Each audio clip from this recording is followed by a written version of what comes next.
gaude jaio ginenetik, askatasun ipurgolitak gauero egin aurretik. Hartalde hutsa garela, igarri du telebistak, alaitasuna emango diguna, erosi behar duguna. Guztion aurka, lagunen arteko gudan, mina jasaten ikusten gaituzte, haien postaren aurrean. Barealdia, da urrunean aurpegia estali ekaitzaren aurrean. Indarrez eutxi, olatu eta trumo izango gara, hien belarrietan. Lotzen gaituzten, kate guztiak behingoz apurtu arte, beltzez antiko gara. Bihotza sutan, egia eskuan, ez da sekula izango gaur izaten ez bagara.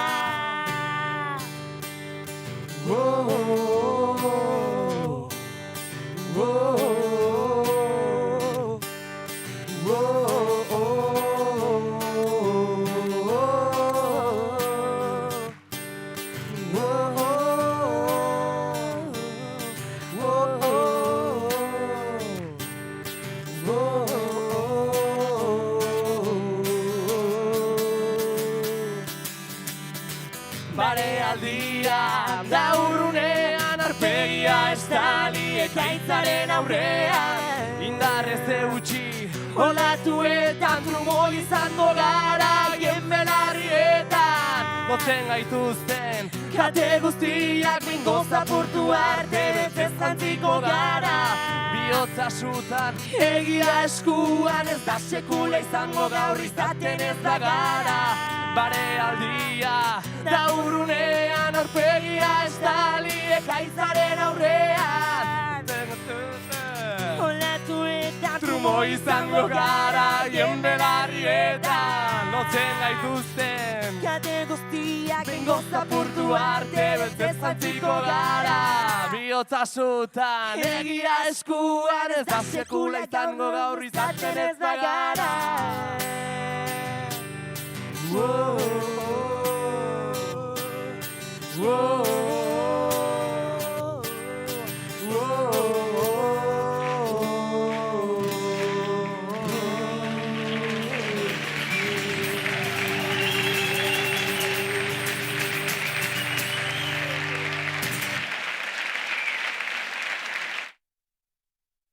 Ilusio olatu bat abil gure herrian, eta aldaketa nahiak hartu ditu auzo, ospitale eta fakultateak.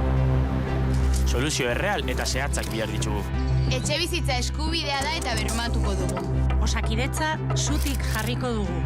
Unea iritsi da. Ilusio berri bat abil Euskal Herrian. Sentitzen duzu? Aldaketa da orain. Bozkatu Euskal Herria bildu.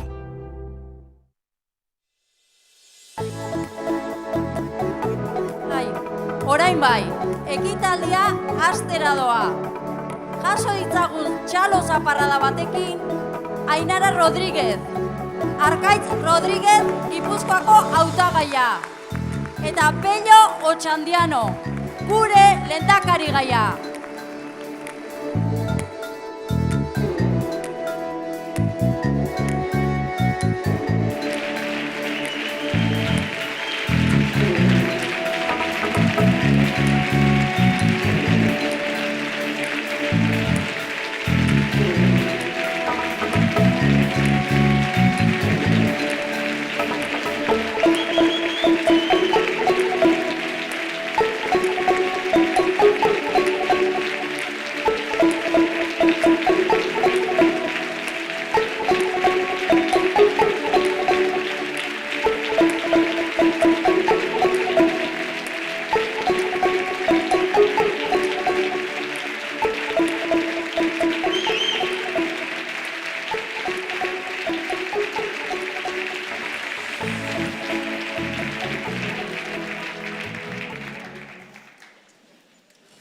Arratsalde on guztioi, mila esker gaur gure artera etortzeagatik.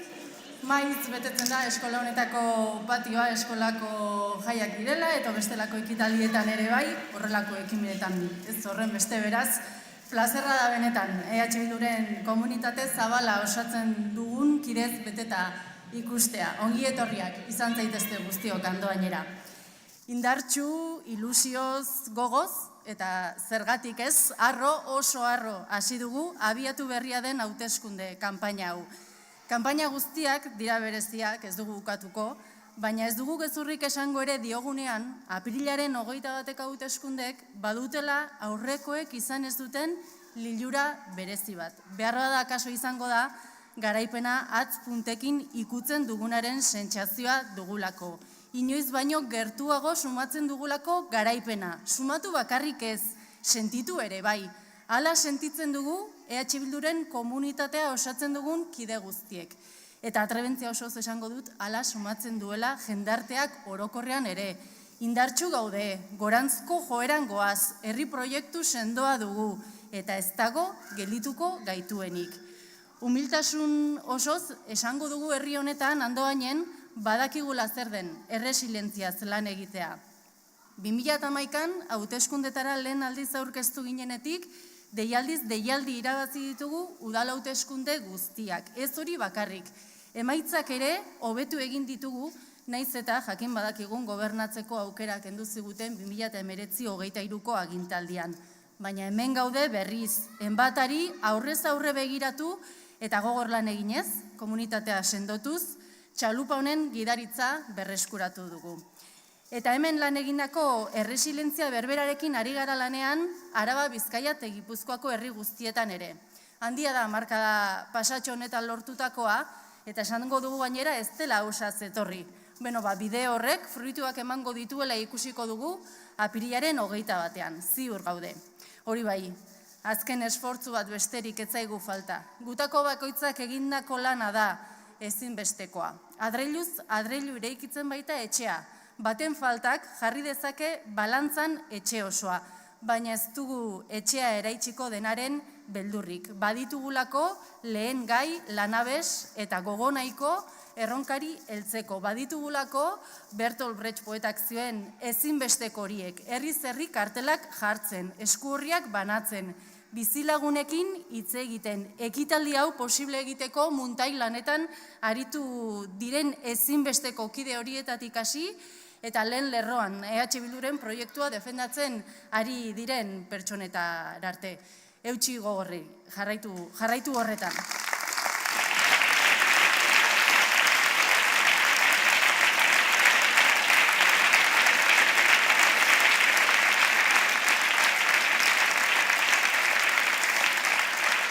Berala agurtuko ditugu lehen lerroan ari diren horiek, baina badakizue kanpaina badoa aurrera, egunero izango dira ekitaldiak herriz herrian eta hemen, baina guk gaur badugu bat oso gogoan hartzekoa, larunbat honetan bertan apirilaren 13an, Tolosako Beotibar pilotalekuan 12etan hitzordua dugu, Maialen Iriarte, Arnaldo Otegi eta Pello Otxandianorekin. Hauxe izango duguen justu Gipuzkoako ekitaldi nagusia, beraz, gonbidatuta zaudeten noski, gonbidatu lagunak, bizilagunak, zuen familiakoak ere bai, txiki utzi behar dugulako Tolosako Beotibar pilotalekua. Eta orain bai, lehen lerroan dabilen horietako bat dugu gure hurrengo hizlaria, hain justu legebiltzarreko hauteskundetan Gipuzkoako zerrendakide izango dena, nire tokaio ere bai, Arkaitz Rodriguez.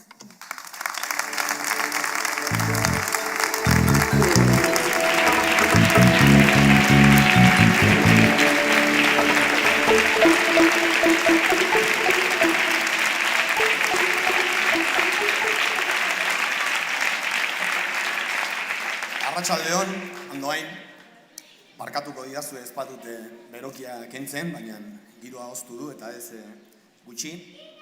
Ea denon artean berotzea lortzen dugun, seguru baietz.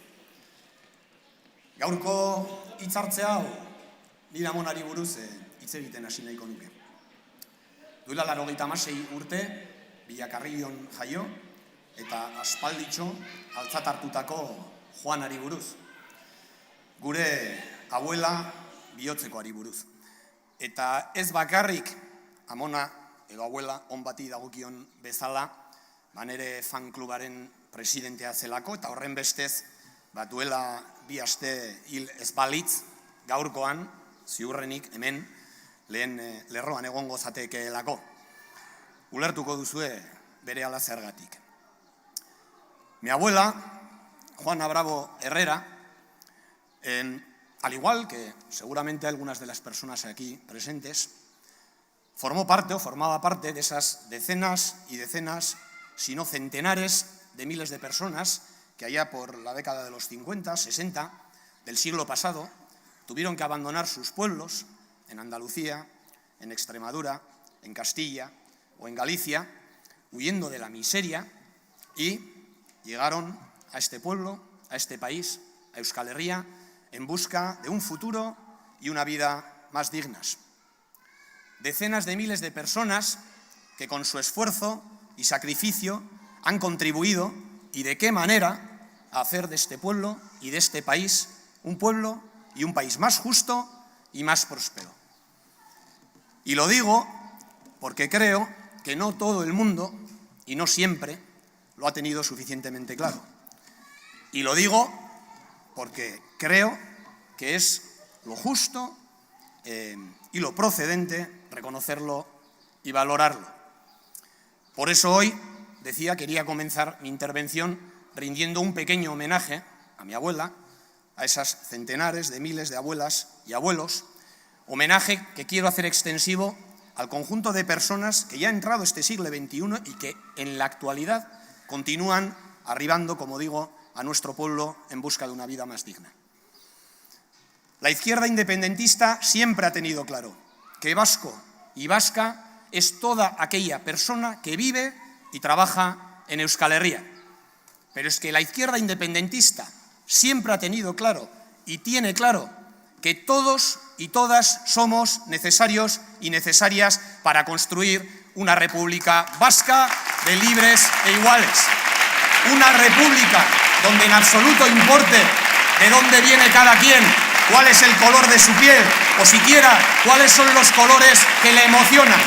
Una república en la que lo único que cuente sea la voluntad y la disposición de contribuir a construir una nación y un país más justos, más libres, más equitativos, mejores.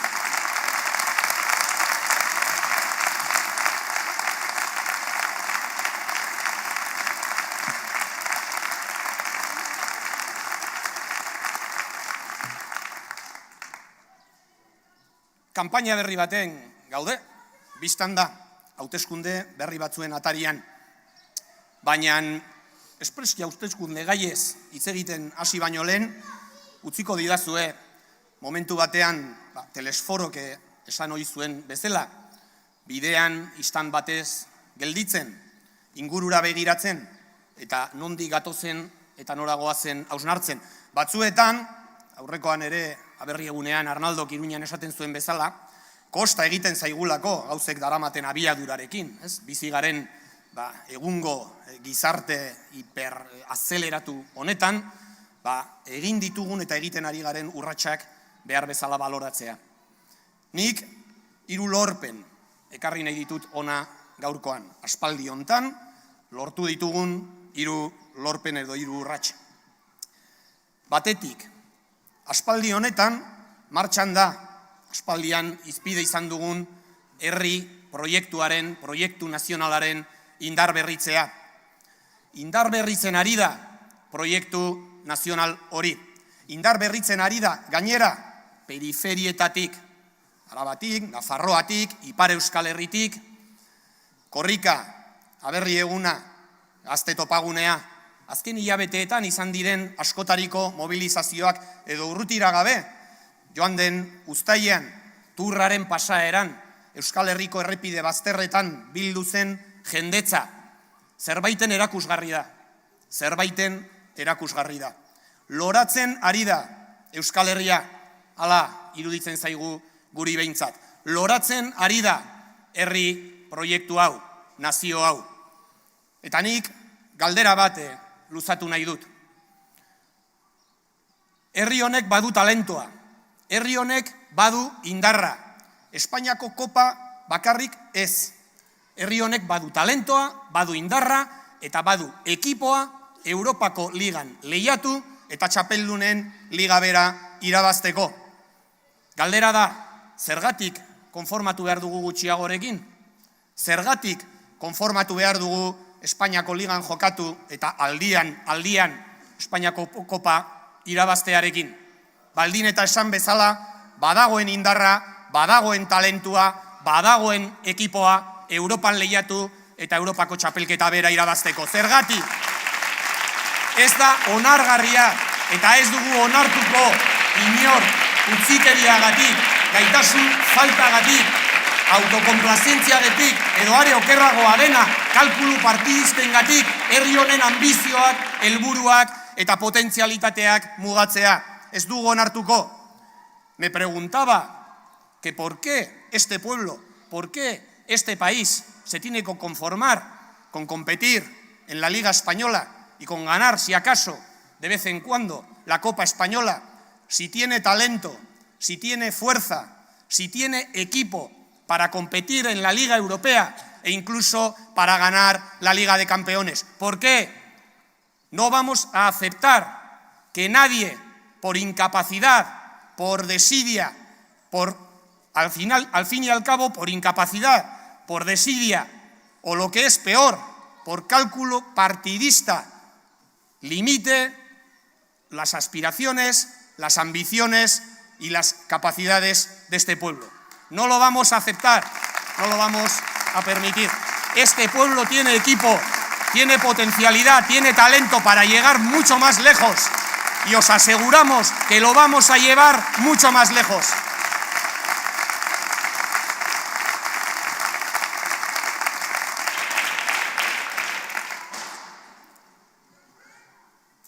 Orain bai, bigarren lorpen bat partekatu nahi dute zuekin edo bigarren gauza bat ere lortu dugu aspaldi honetan. Ainarake esaten zuen bezala, ezkerreko independentismoa bigarren indar politikoa da Ipar Euskal Herrian bertan. Ezkerreko independentismoa lehen indar politikoa da termino municipaletan. Ezkerreko independentismoa Gipuzkoan, Iruñean, Gasteizen irabaztetik dator. Ezkerreko independentismoak gobernatzen du une honetan, hemen, Andoainen, baino baita Galdakaon, Arrigorriagan, Iruñean, Urruñan, Ustaritzen, eta beste 120tik gora Euskal Herriko herrietan. Eta dagoeneko mundu guztiak onartzen du ezkerreko independentismoak Euskal Herria Bilduk kasu honetan emaitza paregabeak, emaitza historikoak lortuko dituela urrengo apirilaren 21. Mundu guztiak onartzen du dagoeneko Euskal Herria Bilduk irabazi egin ditzakela hauteskunde horiek, eta hau historikoa da, eta hau garaipen bat da berez.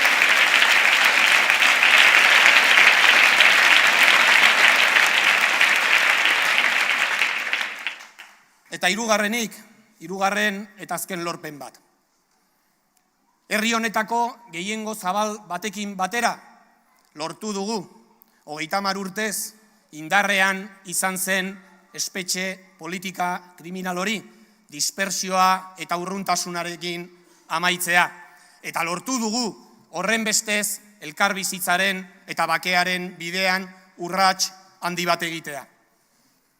Eta nik hemendik besarkada bat bidali nahi diet preso politikoen senidei, baino baita oro har euskal gizarte osoari ere besarkada bat eta esperantzarako mezu bat.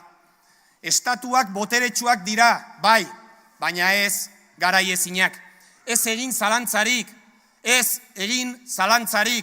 herri mobilizazioarekin, herri aktibazioarekin eta ezberdinen arteko kolaborazioarekin lortuko dugu bakea, lortuko dugu askatasuna eta lortuko dugu preso, ieslari eta deportatu politikori gabeko etorkizun bat. Ez egin zalantzarik.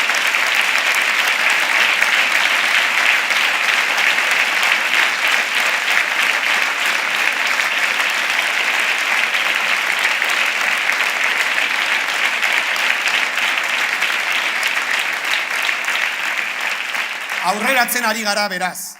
Aurreratzen ari gara. Poliki, baina urrats sendoz. Poliki goaz, Pepe Mujikak esango lukeen bezala, urrutira goazelako. Estamos adelantando, estamos dando pasos de gigante en el proceso de liberación nacional y social de este pueblo.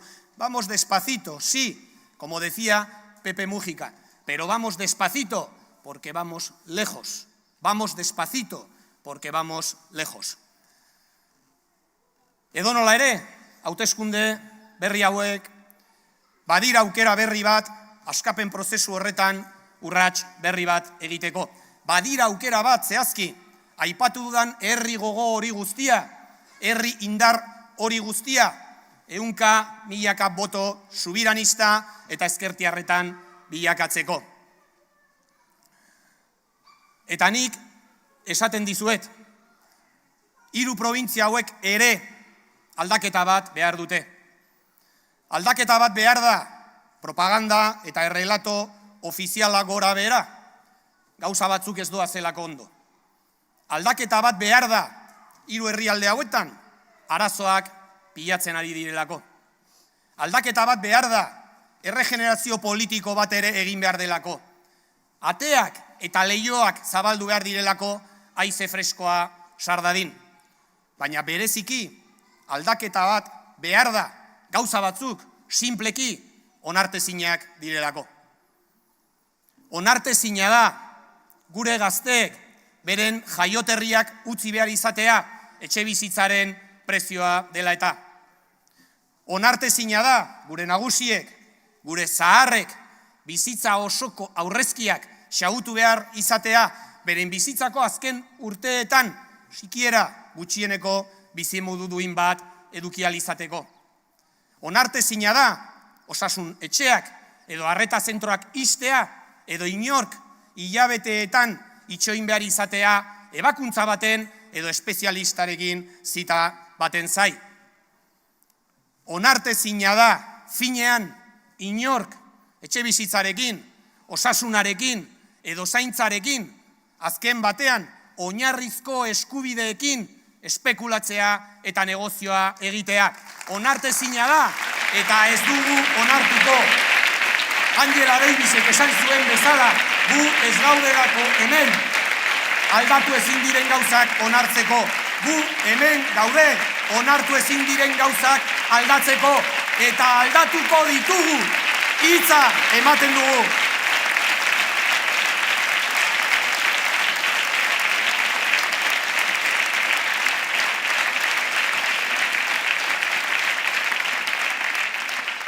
Guk kanpaina hasi genuen, joan den ostegunean, irudiluke, ez dakit ja asteak pasa direla, interpelazio bat egiten gainerako eragileei, gainerako alderdi politikoei. Interpelazio bat, kanpaina hontan saiagintezen denok eztabaida politikoaren maila igotzen. Eta interpelazio bat bereziki, inork ez lezan eztabaida nolabait trakestu, inork ez lezan eztabaida lokaztu, inork ez lezan nolabait aurkariaren deskalifikaziora jo. Horretan ari gara gu, eta horretan segituko dugu. Hori delako EH Bilduren estiloa. Baina zoritxarrez, konstatatzen dugu, konstatatu behar dugu. Bakarren batzuek, dagoeneko, beste behin ere, ez entzunarena edo entzungor egin diotela eskaera edo interpelazio horri. Bakarren batzuek ekin diote, aspalditxo, beste behin ere, EH Bilduren kontra irainak, EH Bilduren kontra gezurrak, azken batean EH Bildu deskalifikatzeari. Eta guk galdetzen dugu, zergatik lokazten dute eztabaida? Zergatik egiten dute zarata? Zarata egiten dute, ez dutelako nahi, jendeak hitz egin dezan bizitzaren garestitzeaz, osakidetzaz edo etxe bizitzaren arazoaz. Zarata egiten dute, ez dutelako nahi, jendeak gogora ditzan Zaldibarko eskandalua edo pandemiaz egin zuten gestio negargarria. Zarata egiten dute, ez dutelako nahi, jendeak presente izan ditzan de Miguel kasua, Alonsotegi kasua, Irungo, Gipuzkoako Hazienden kasua, eta abar luze hori, Ez eta amigismoa, entxufismoa eta mota guztietako korrupzio kasu horiek guztiak. Baina bereziki, zarata egiten dute, beldur ikaragarria diotelako Euskal Herria Bilduk ordezkatzen duen proiektuari. Bada, sar dezatela buruan, eta onar dezatela idoltasun demokratikoarekin. Ezkerreko independentismoa EH Bildu indartsu dago, bai. Euskal Herria Bildu askoz ere gehiago indartuko da, bai. Euskal Herria Bilduk esperantzaren blokea ordezkatzen duelako. Euskal Herria Bilduk herri honek behar dituen soluzioak gorpuzten dituelako. Baina bereziki Euskal Herria Bildurentzat bai lehenik aberria eta gero alderdia delako. Guretzat bai lehenik aberria eta gero alderdia.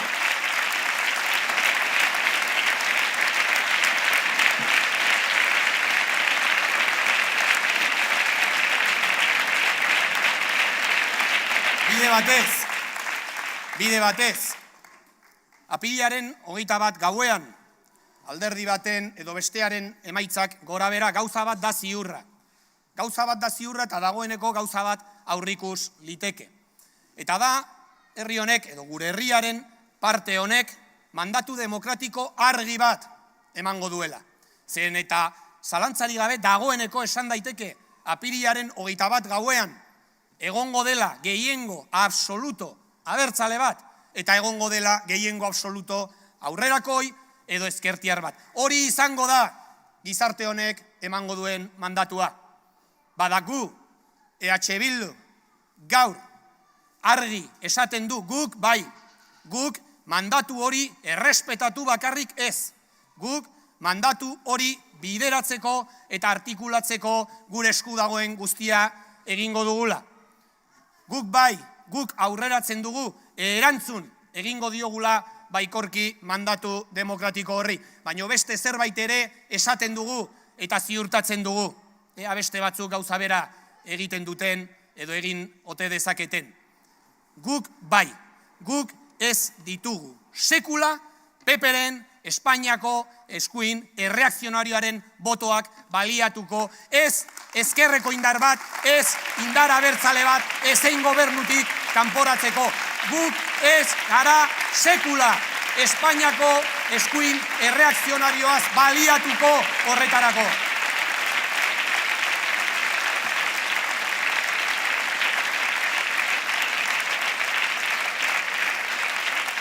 Horren bestez, eta bukatzen joateko, apirilaren 21 aukeratu beharra dago.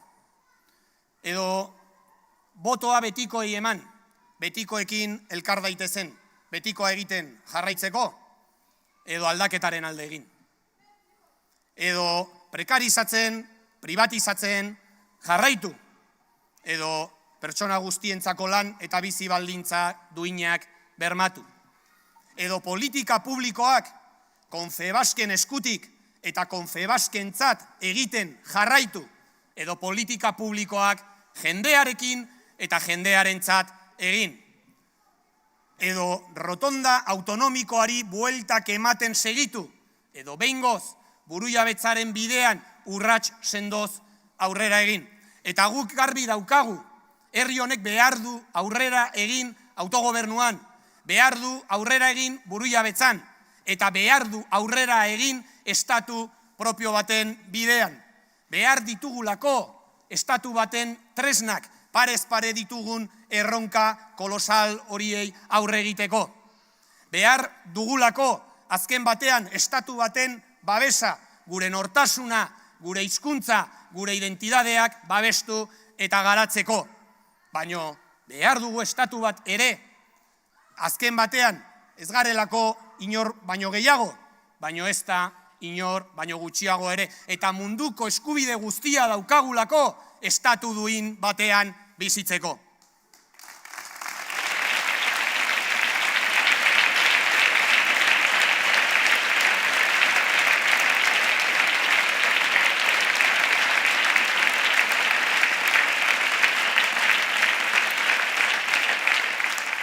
Eta orain bai, zenbatetan ez ote dugun ametsegin onartezin den oro aldatzearekin. Zenbatetan ez ote dugun amestu, herri aske, berdin zale eta justuago bat eraikitzearekin.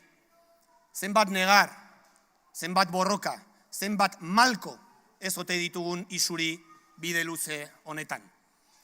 Gauza bat eskatu nahi dizuet. Gaurtik apirilaren 21-era, kalean, lantokian, ikastetxeetan, auzoan, begiraziozue, alboan duzuenari, eta esaiozue, lagun, unea da orain.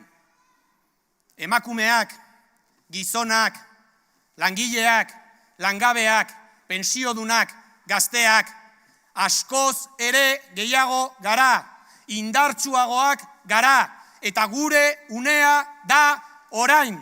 Ez dugu itxoingo 4 urte gehiago, ez dugu itxoingo 8 urte gehiago, ez dugu itxoingo 40 urte gehiago. Unea da orain, unea ez da etorkizunean, unea ez da garai abstraktu bat, unea ez da izan liteken zerbait, ez da izan beharko lukeen zerbait, ez da bihar, ez da etzi, ez da etzi damu, ez da datorren astean, unea da orain, unea da orain, unea da orain, unea da orain.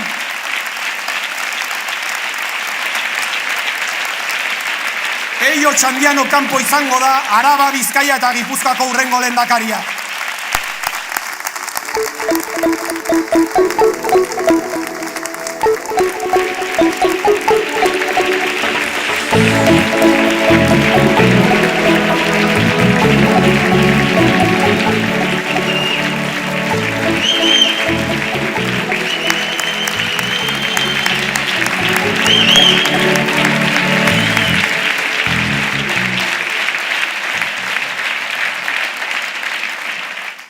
Arratsaldeon guztioi. Arratsaldeon Andoain. Hitz hauen ondoren ez da erreza hasten. Nik 40 urte ditut, agian oraindik ez daukat adinik konbendiorik emateko inori, baina agian ni baino gazteagoak zareten hoi, konbendio txiki bat eginez hasiko naiz. Eta nire esperientzia personaletik egingo du konbendio hau. Nik uste dut bizitza politagoa dela, interesgarriagoa dela, ederragoa dela, bizitza pasioz bizi duen jendearekin inguratzen garenean. Eta nik sortea izan dut azkenengo urtetan, halako jendearekin inguratuta egiteko bidearen zati bat. Arkaiz bada bitako bat. Bizitza pasioz bizi duen lagun bat, kide bat, militante bat, asko apreziatzen dudana, eta beraz, hoxe nire gonbidapena. Segurazki, lo gutxiago egingo duzu halako jendearekin. Bazabiltzate hori izan da nire kasua bera ezagutu nuenetik, bera eta beste jende bat, baina zinez diotzuet bizitza ederragoa dela halako jendearekin inguratzen garenean.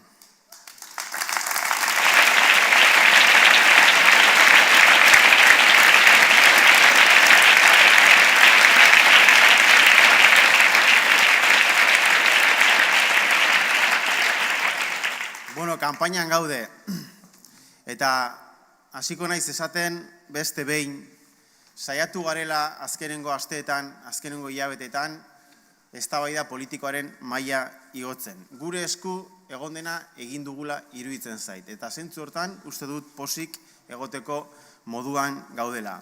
Jarri dugu analisi bat mahai gainean, nola ikusten dugun herri hau, nola dagoen herri hau, zein momentu historikotan bizi garen, zeinen den importantea momentu hau termino historikoetan, eta nola ikusten dugun herri hau momentu historiko honetan. Saiatu gara norabide bat, begirada bat eskaintzen etorkizunari, eta herri hau proiektatzen etorkizunera. Aurrez aurre dauzkagun erronka sozialak identifikatzen, eta horretarako norabideak eta baita programa zehatz bat aurkezten. Hori da egin duguna azkenengo asteetan, azkenengo hilabetetan eta bereziki azkenengo asteetan. Y hemos tratado de elevar el nivel del debate político. Y yo empecé la precampaña haciendo una apelación, una interpelación, una invitación al resto de los partidos políticos a elevar el nivel del debate político, a plantear un debate político de altura, a la altura del momento histórico que vive este país y el mundo en general. Y visto lo visto, yo creo que igual tenemos que rebajar un poco las expectativas y que ya con la campaña electoral empezada, pues que igual es suficiente con pedir rigor. No pedimos nada más, rigor. Que se aborden los debates políticos con rigor y que no se ponga en boca de EH Bildu lo que EH Bildu no ha dicho. Que por favor empleemos los siguientes días para hacer un contraste de los programas políticos, para hacer un debate político en torno a las diferencias que tenemos en torno al programa político o a las recetas o a las políticas públicas que planteamos para este país. Pero que por lo menos se haga con rigor y que no se ponga en boca de EH Bildu lo que EH Bildu no ha dicho. Porque EH Bildu no ha dicho que vayamos a publificar todos los servicios sociales en Guipúzcoa y que por lo tanto se vayan a perder 10.000 puestos de trabajo. Eso es algo que EH Bildu no ha dicho. Por lo tanto, un poco de seriedad, un poco de rigor y por favor que no se ponga en boca de EH Bildu lo que EH Bildu no ha dicho. Nada más.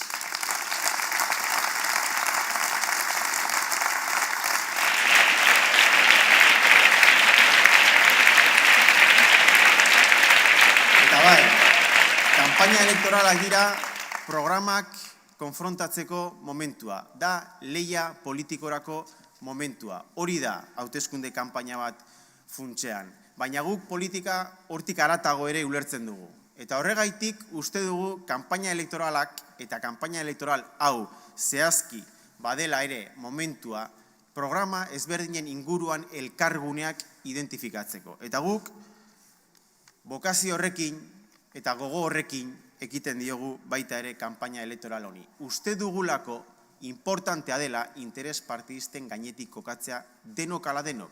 Eta guk horretarako saiakera egingo dugu. Izan ere herri honek behar ditu aurrera bideak. Eta gure ardura da aurrera bide horiek identifikatzea. Eta bideak urratzea. Eta horretarako beharko dira herri adostasunak. Eta beraz, gaurtik has gaitezen identifikatzen non egon daitezken desberdinon arteko adostasunak. Kanpaina elektoralak ere badira horretarako denbora. Bagaude ziklo politiko berri batean. Hori esan dugu. Eta ziklo politiko batean gaude arrazoi ezberdinen gaitik. Eta nik bat gehiago jarriko dut gaur. Asteburuan zehar denbora hartu dut gainontzeko alderdi politikoen programak gainbegiratzeko. Eta uste dut azkenengo asteetan, azkenengo hilabetetan, aurrera pausu batzuk eman ditugula 3 herrialde hauetan eztabaida politikoari dagokionez. Eta saiatuko naiz gaur hemen elkarguneak identifikatzen. Ikusten non egon daitezken oinarriak etorkizun bat eskaintzeko 3 herrialde hauei elkarrekin edo desberdinen arteko adostasunak bilatzen. 2015 urtean ez ginen ados egon etxebizitza politikaren inguruan. Ez egoen adostasunik 3 herrialde hauetan etxebizitza politikaren inguruan. Zein zen etxebizitza politika, zein zen behar genuen etxebizitza politika. Eta lege bat bozkatu zen parlamentuan, legebiltzarrean. Eta onartu zen EH Bilduren eta PSren aldeko bozkarekin eta EAJren kontrako bozkarekin. Horrela onartu zen 3 herrialde hauetako etxebizitza legea. 9 urteren ondoren gaur inork ez du lege hori auzitan jartzen. Inork ez du lege horren kontrako ahotsik altzatzen. Omen ados gaude etorkizuneko etxebizitza politikaren oinarrian. Beraz, hor badago aurrera pausu bat eztabaida politikoan. Gaur inork ez du zalantzan jartzen 3 herrialde hauetan arazo bat daukagula etxebizitzarekin. Arazo sozial larri bat. Lehentasunezkoa den egoera bat daukagula. Eta ez dela onargarria etxebizitza eskubidea ez egikaritzea. Eta beraz, instituzio publiko badaukatela ardura bat.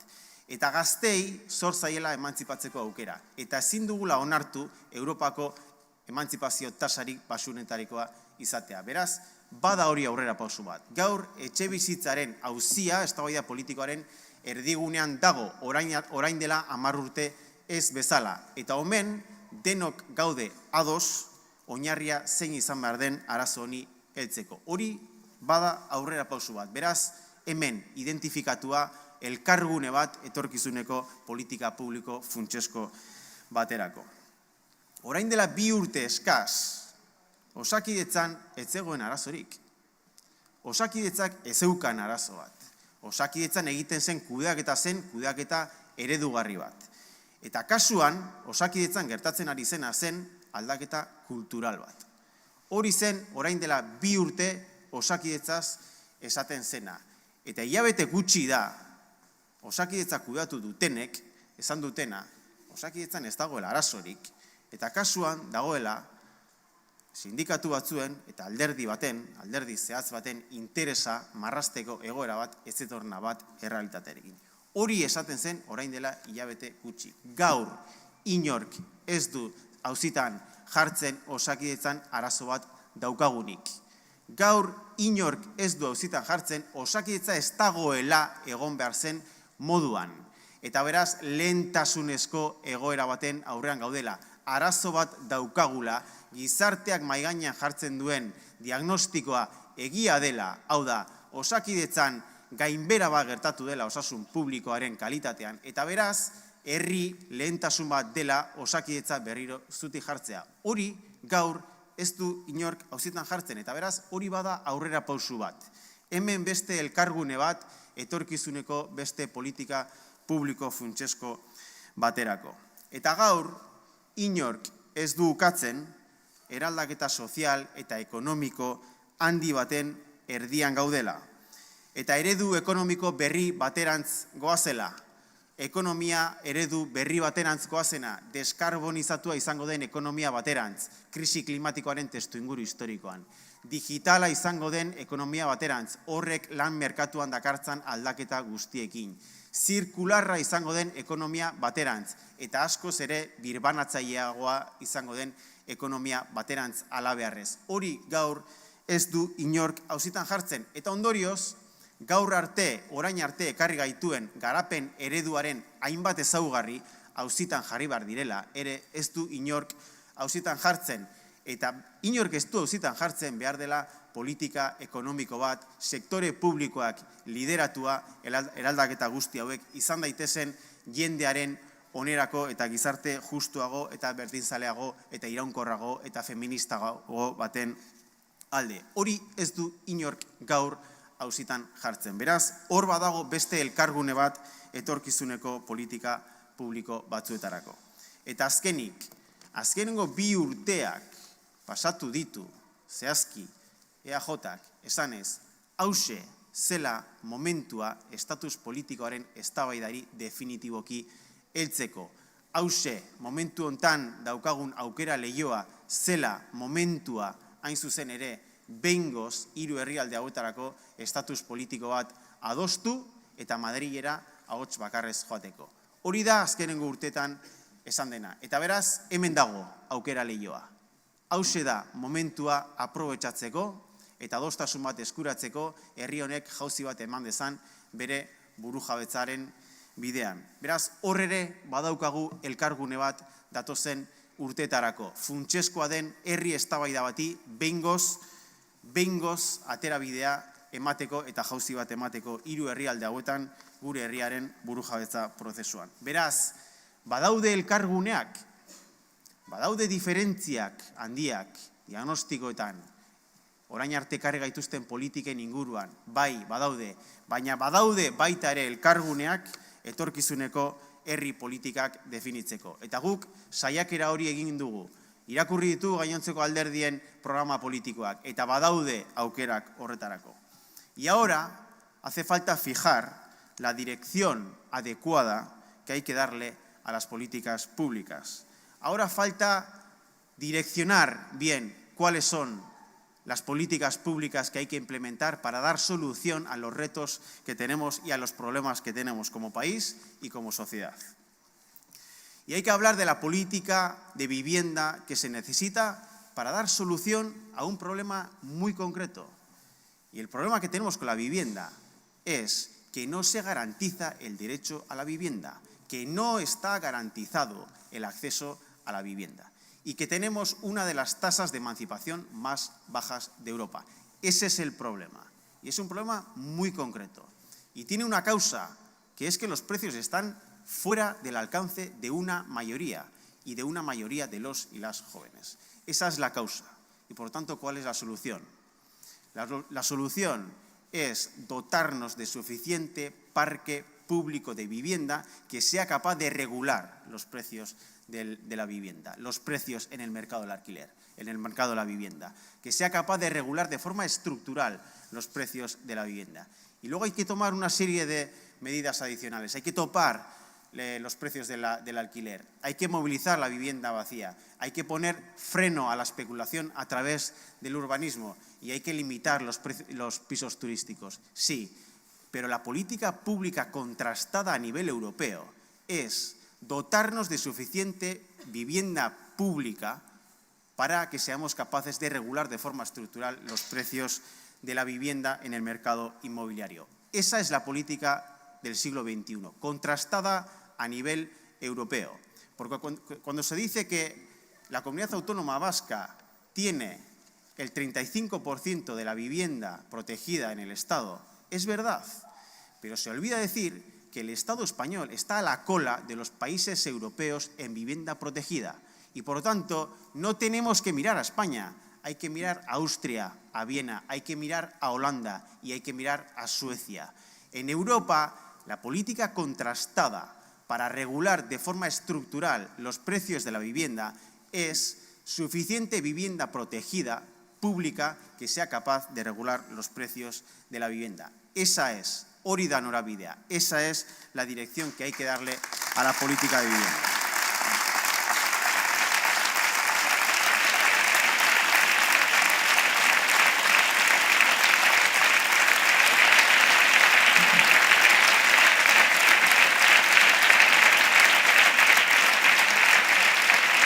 Con respecto a Osakidetza, hemos llegado a un punto en el que todo el mundo reconoce que tenemos un problema con Osakidetza. Y eso es un paso adelante y tenemos un espacio de encuentro.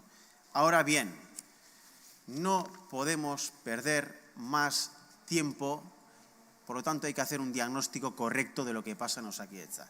Y lo peor que se puede hacer, lo peor que podríamos hacer en este momento es hacer un diagnóstico parcial o enmascarar el diagnóstico, la situación de Osakidetza, o diluir la situación o el diagnóstico que hacemos en torno a Osakidetza con tal de no asumir responsabilidades políticas. Hay que asumir la responsabilidad política de la gestión que se ha hecho en Osakidetza los últimos 8 años, porque esto no es consecuencia de una pandemia, es consecuencia de una gestión, es consecuencia de una política de personal concreta, determinada. Es consecuencia de falta de planificación, de falta de previsión y es consecuencia también de haber puesto no a los mejores y a las mejores gestoras en Osakidetza, sino a gente afín. Eso también es lo que ha pasado en Osakidetza. Por lo tanto, hay que hacer un diagnóstico correcto de lo que pasa en Osakidetza. Y para eso hay que asumir responsabilidades, porque lo peor que podemos hacer es hacer un diagnóstico parcial o enmascarar la situación de Osakidetza con tal de no asumir responsabilidades políticas. No se pueden diluir las responsabilidades políticas y hay que asumir la responsabilidad de la gestión que se ha hecho en Osakidetza. Por lo tanto, no perdamos más tiempo. No perdamos más tiempo. Osakidetza necesita de un pacto de país, sí, pero para eso, antes de nada, hay que hacer un diagnóstico correcto. Y eso requiere necesariamente asumir las responsabilidades en la gestión que se han tenido en Osakidetza.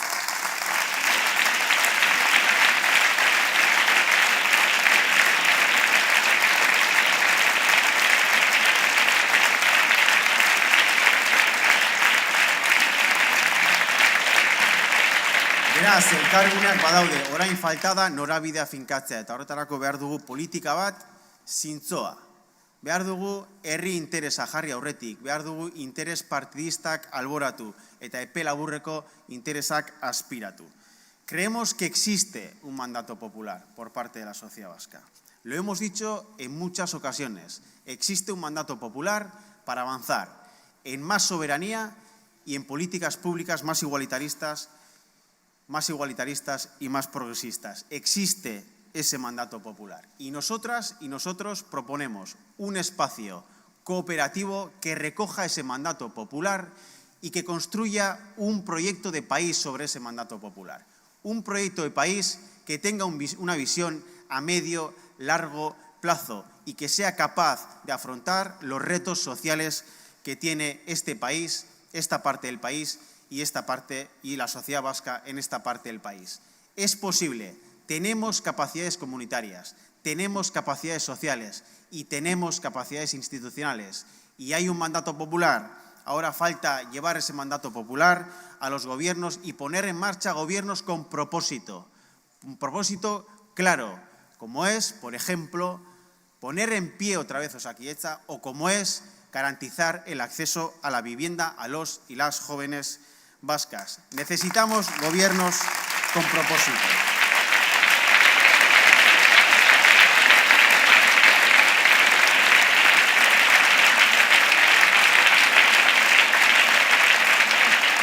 Y es posible, y EH Bildu lo ha demostrado. Y lo ha demostrado, por ejemplo, en Andoain, donde gobernamos de esta manera, precisamente, a través de una política de cooperación, a través de una gobernanza cooperativa que responde a un proyecto municipal. Y hemos sido capaces, por ejemplo, de acordar los presupuestos del 2024 con el PNV y con Podemos. EH Bildu ya está practicando esta política cooperativa, ya está practicando esta política que necesita este país. Por lo tanto, es posible. Ahora toca llevar esta política, esta forma de gobernar a todas las escalas institucionales y dejar de lado esa política cortoplacista que lo que hace es prevalecer los intereses partidistas por encima del interés del país. Pero esa política ya está en marcha. EH Bildu ya la está practicando allá donde tiene posibilidades de implementarlo. Una agenda del cambio, eso es lo que necesitamos. Una agenda del cambio que ponga el interés del país por encima de los intereses partidistas, para avanzar hacia un país con servicios públicos de calidad, un país que garantice derechos, que avance en términos nacionales y sociales y hacia un modelo económico social, un modelo económico y social sostenible. Eso es lo que necesitamos y nosotros tenemos la mano tendida para ello. Y somos claros. Nosotros decimos lo que hacemos y nosotras y hacemos lo que decimos. Esa es la virtud que tiene EH Bildu, que reconocen propios y extraños. Por eso, nosotros y nosotras, en campaña electoral, ya hemos dicho lo que queremos hacer a partir del 21 de abril. Queremos construir un espacio cooperativo, dejando de lado la derecha reaccionaria, y queremos recoger el mandato democrático que emite la sociedad vasca, que va a emitir la sociedad vasca el 21 de abril, y queremos construir un proyecto país sobre ese mandato democrático. Y queremos hacerlo a través de una política cooperativa, que no excluya a nadie y menos a la primera fuerza política como han hecho en Guipúzcoa. Eso es lo que queremos hacer. Ese es el modelo que plantea EH Bildu y creemos honestamente que ese es el modelo que necesita este país en este momento histórico para hacer frente a los retos sociales que tenemos enfrente. No es una opción seguir haciendo lo que se está haciendo. No es una opción que los mismos sigan haciendo lo mismo. No es una opción, no es una opción. Y creemos que existe la tentación para ello. Existe la tentación de hacerlo. Y de hecho, el PP ya ha ofrecido sus votos para que esto siga así, para que los mismos sigan haciendo lo mismo. Y creemos que no es una opción seguir haciendo lo mismo. Gu argia gara. Guk esan dugu jada, zer egingo dugun apirilaren 21 ondoren.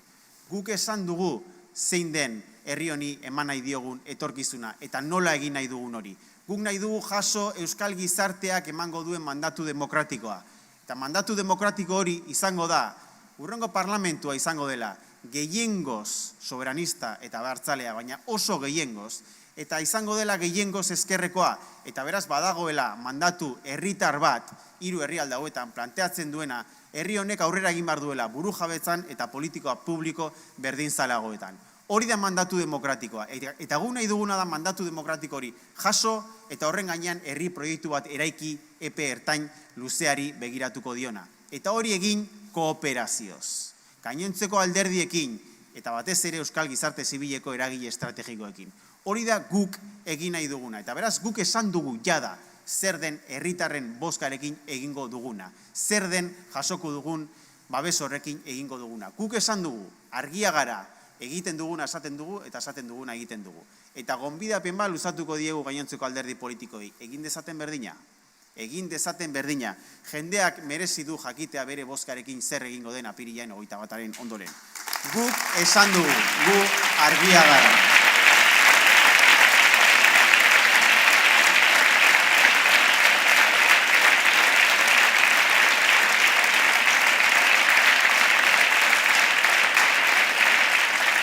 Aldaketarako agenda martxan jarri behar da, inertziak gainditu behar direlako, rotondatik atera behar garelako, eta herri hau martxan jarri behar delako, bere gaitasunen eta bere aukeren arabera. Eta asko dira herri honen gaitasunak, eta asko dira herri honen aukerak. Badaukagu horretarako aukera. Eta hori da gu egiten saiatuko garena. Eta horretarako bermea da EH Bilduk izan dezan apirilaren 21-ean inoiz, ezkerreko independentismoak bere historian izan duen babes elektoral handiena. Eta gu ziur gaude hori gertatuko dela, eta beraz, lasai gaude. Baina datozen egunetan jokoan dagoena da gure indarra ahalik eta handiena izan dadin, hain zuzen ere posible izan dadin inertziak apurtzea eta herri hau martxan jartzea. Egongo dira bestelako tentazio batzuk, baina herri honek inflexio puntu bat markatu dezan eta jauzi bat eman dezagun ezinbestekoa da ezkerreko independentismoak apirilain 21-ean historiako emaitza elektoral onenak eskuratzea.